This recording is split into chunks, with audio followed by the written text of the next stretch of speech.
ආයිබෝවන් කියලා පිළිගන්නවා නවත්යන්පත් නාලිකාවට. අද අපි කතා කරන්න යන්නේ ඔන්න රාවණා රජතුමාගේ ශාස්ත්‍රත යානය පිළිබඳවයි. ගෝණයේ සිට වෙඩි තැබීම් සිදු කළ හැකි න්‍යෂ්ටික අවි පරමාණු බෝම්බ තිබෙන මෙම යානය ගැන මේ ශාස්ත්‍රත ගුවන් යානය රාවණා රජතුමාගේ නිෂ්පාදනය කළේ එවකට සිටි දක්ෂ ගුවන් යානා ඉංජිනේරුවෙකු දීර රකුසාය. ඔහු මහා රාවණාගේ උපදෙස් අනුව මේ යානය නිපදවා ඇත. දක්ෂිණ ලංකාවේ කතළුපුරයේ කතළු කුමරු විසින් සපයන ලද රත්තරන්ද වීර රකුසා සැපයූ රිදිද අටලංකම් පන්නේ ඉන්දීර රකුසා විසින් ලබා දුන් පිරිසිදු වානයේද ඊට යොදාගත් බව කියවේ. මෙම ශාස්ත්‍රත යානය වෙනත් ග්‍රහලෝකයකට වුවද පහසුවෙන් පාරදිය හැකි තරම් බලවත් නිෂ්පාදනයක් විය. විශේෂයෙන් රාවණා රජතුමා මෙම යුද ගුවන් යානයේ මගින් අඟහරු ග්‍රහලෝකයේ වැනි වෙනත් ජීවීන් සහිත ජනාවාසගත ග්‍රහලෝක බලය අල්ලා ගැනීමට යොදා ගනී. ශාස්ත්‍රත යානයේ සෑදීමේ ඉන්දියාවේ හිමාල කඳුකරේ ගෙන්වන ලද මයුර දණ්ඩ නැමැති ලී කොටස්ද මෙහි සවිකර තිබිණි. එය ශ්‍රීදුරුගේ ආරක්ෂාවට සවිකරන ලද බව රාවණා කතා තල්පතෙහි සඳහන් වේ. විශේෂ ශාස්ත්‍රත යානයේ යුද්ධයට යොදා ගැනීමක් බලවත් මිනිස් සංසාරයක් වන බව දැන සිටි රජතුමා එය රාම හා සටනට යොදාගත් බව නොපෙනී.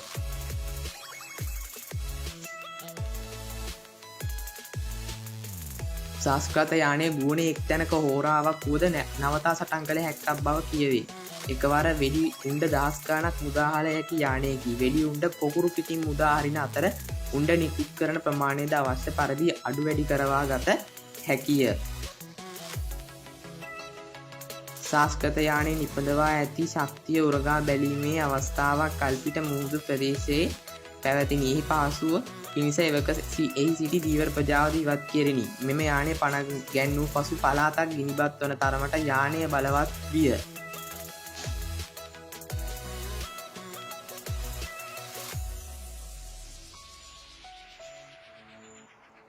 ශාස්ත්‍රත යානය මුහුදේ හා ගංගාවල පවා ස්ථානගත කර තැබීමට වුවද දියුණු එකක් විය. යානයේ අහසේ දස්කම් පාද්දි කිතුල් ගල අසල වන රොද්දක් යානයේ බලවත්කම ඉදිරියේ ගිනිබත් විය. මෙම ගිනිදැල් ඉතා ශීඝ්‍රයෙන් කිතුල් ගට සිට යටි හොඳටද පැතිර ගියේය. ශාස්ත්‍රත ගුවන් යානයේ පෘථුවිය මත කිසිම යුද්ධයකට භාවිතා නොකරන ලෙස මේඝනාද කුමරුට තදබල ආඥාවක් නියම කළේය.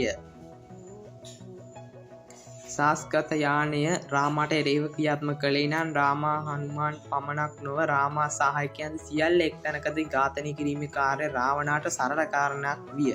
රාවණ රජතුමා බොහෝ දුර දක්නා නුවණින් කටයුතු කළ අතර බොහෝ දෙනාගේ හිතසුව පැවැත් වූ බවද ඉතා පැහැදිලිව හඳුනාගත හැකියි. රාවණ රජතුමා තමන්ගේ ආත්මාලාභිෂය පමණක් දැකුවා නම් රාවණා පිළිබඳ වෙනස් ආකාරයට මේ ලිපි ලියවෙන්නටත් තිබිණි. මේ වීඩියෝව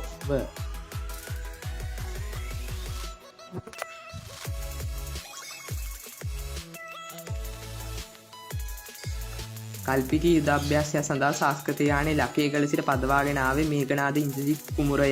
යානය කල්පිටියේ විශාල ගල් පිටාතක මත ස්ථානගත කෙරිණි. මේ යුද අභ්‍යාස තුර ඈත සිට නරඹන්නන්ට විශාල ජනතාවක් එක්රාශී වූහ.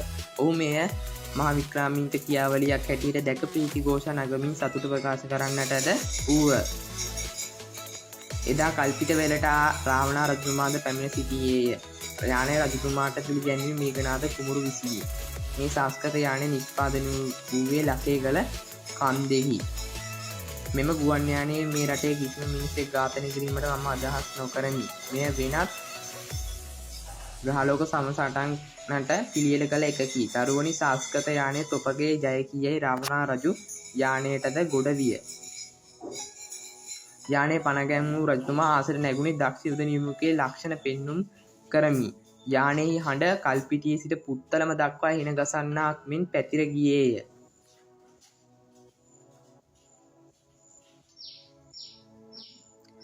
ලෝකය සම්පූර්ණයෙන් නොදියුණු දියුක රටක් විසින් තවත් රටක් අල්ලා ගැනීම ලැබීම දුක්ෂරය. නමුත් බල සම්පන්න ආයුධ ඇති කලක ප්‍රබල රටක් විසින් දුර්වල රටක් අල්වා ගැනීම දුක්ෂර නොවේ. අප බැලිය යුත්තේ මේ න්‍යාය මත පිහිටා රාවණා යුගය යනු නොදියුණු නොදියුණු යුගයක් ලෙස නොව වර්තමානයට වඩා දහස් සංඛ්‍යාත දියුණු තැනක සිට එවැනි තැනක සිට බලද්දි ග්‍රහලෝක අල්ලා ගන්නා තරම් යුද උපකරණ තිබීම ගැන පුදුම විය යුතු නැත.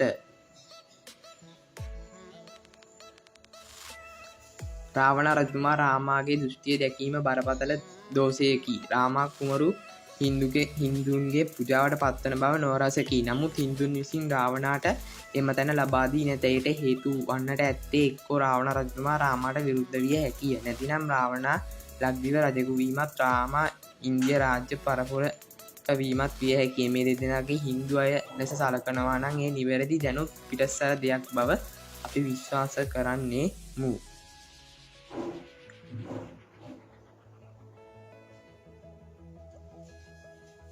රාවණ යනු හෙළයාගේ පෞරුෂය රැකගෙන යුද බිමට ගිය අභීත තීන්දුගත් රජුගේ හැටියට සටහන් කළ යුතුය. එතුමා හෙළය